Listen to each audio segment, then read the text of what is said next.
Apple's iOS 18 contains a performance-limiting function that activates on non-Apple repair parts, and the company still won't explain how it works.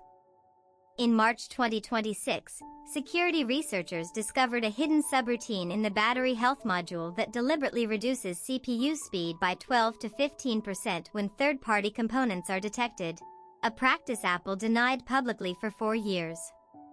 The code was buried so deep in the kernel that even Apple's own authorized technicians don't know it exists. Documents leaked from a former Cupertino engineer confirm this was intentional policy dating back to iOS 14, designed to force users toward official repairs costing 3x more than independent shops. Apple's legal team has since issued cease and desist letters to anyone publishing the exact code location. This isn't about battery safety anymore, it's about locking users into a closed ecosystem.